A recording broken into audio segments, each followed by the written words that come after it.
just as men need to be constantly sharpened.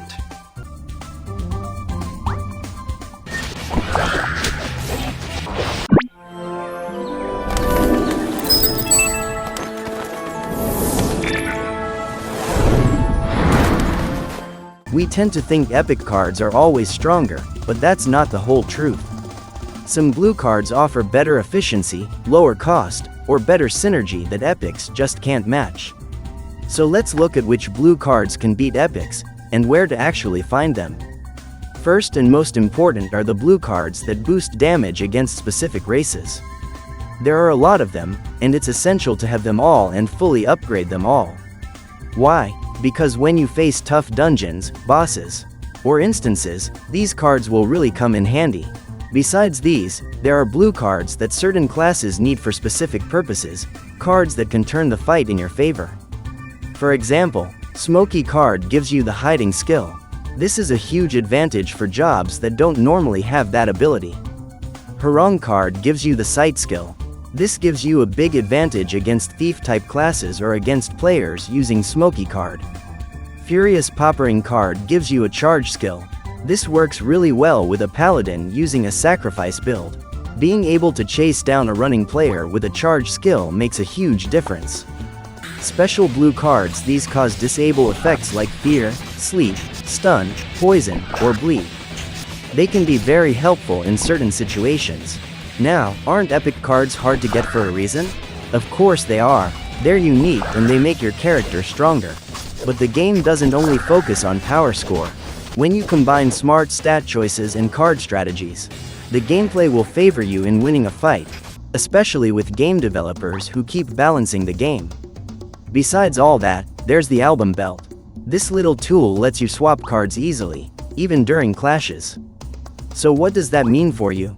It means that halfway through a fight, when you suddenly realize a certain card could turn the tables, you're just 2 simple clicks away on the album belt. That's it. Here's an example. You're mid-battle and you realize too late that you're up against an assassin who loves to hide. Normally, that's a problem. But with a Horong card in your album belt, suddenly, you don't have to worry about not being able to find or attack them anymore. Okay, so let's start with this blue card shop. First is the Smokie card. To see its true potential, you need to look at PvP. When you're targeted and you use hide, your target automatically switches to someone else. That leaves you safe to run away without being chased anymore. And it only costs 10 fragment card coins. Next is the Choco card. Back when I played a tanker, I believed its ability to avoid damage by chance had a huge impact. That's why I always looked out for this card. Cornutus card. This unique card gives your armor an indestructible ability. This is a huge advantage against whitesmiths, who can easily break your armor and weapon during clashes, unless you have full protection from a biochemist. Metaller card. This causes a silence effect on your target. When put in a weapon, especially if you stack 3 of them to max out the silence chance, you can strategically use the album belt to silence the enemy first, then switch to damage cards. Requiem card. This is mostly noticed and used by many players. It gives a fear effect by chance to whoever it attacks. Furious Poppering card. Like I said earlier, this lets you charge at your target. It's most useful when the target is running away and hard to catch. Killer Mantis card. This is a card I really want to test out if I ever get one. It gives your attacks a bleeding effect. It's similar to poison, but better.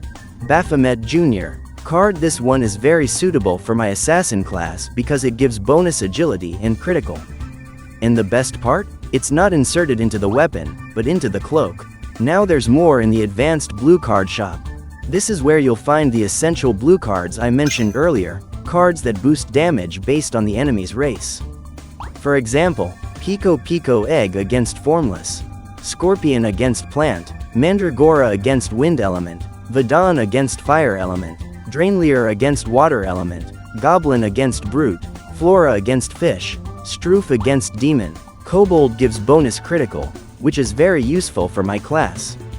Most of these cards are essential, or must-have, for better leveling, powering up, and having an advantage in battle or PvP. That's why, as I mentioned in my previous video about snapping cards, you need a lot of fragments. That means mass buying cards from trade just to dismantle them for fragments. Here's a demonstration showing how many fragments it takes to fully upgrade one rare card. I have these fragment card coins collected from doing daily quests and MVP hunts. It's enough for us to buy 4 pieces of this Baphomet Jr. card, which I need. We buy this many. Actually, we need more because to fully upgrade one card, you need an extra 7 of the same card. And since there are 2 slots in the equipment, we need a total of 16 pieces to have 2 fully upgraded cards, plus 1 more for the collection. Now let's open the upgrade interface. First, we need to awaken the card so we can start upgrading it. To awaken a rare card, it costs 50 fragments. So let's do that. Next, we go to upgrade it.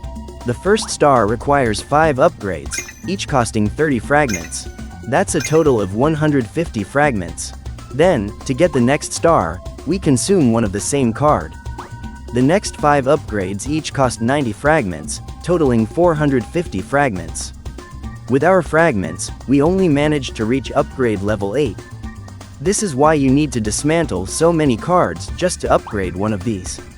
Luckily for us, we have some spare cards available for this video. Now that we have an extra 640 fragments, let's continue upgrading. Unfortunately, we don't have enough Baphomet Jr. cards left to keep upgrading. So the idea here, based on my previous post about mass buying cards from trade just for fragments, this is the reason why. It really depends on how each player wants to progress and what they want to prioritize. Either way is a good option, with both advantages and downsides. For example, later in the game, more players will have already finished upgrading their cards. That means less demand for rare cards, so prices will drop. Players who choose to focus on this progression late in the game will definitely spend less buying them. On the other hand, their daily content will be tougher in the early game, which puts them behind. But there's always a way around it, like getting boosted by other players. Thank you for watching. Please don't forget to subscribe. Have you ever had a sleepless night trying to grind in your game, only for your computer to stop responding because of all the stress? Presenting UGPHONE, a cloud-based phone service that lets you play your game even when your computer is turned off. You can even run multiple cloud phones at the same time, whether you have multiple character accounts or different games grinding all together. The download link is in the description. Go to the website and use this code to get a big discount on your cloud phone.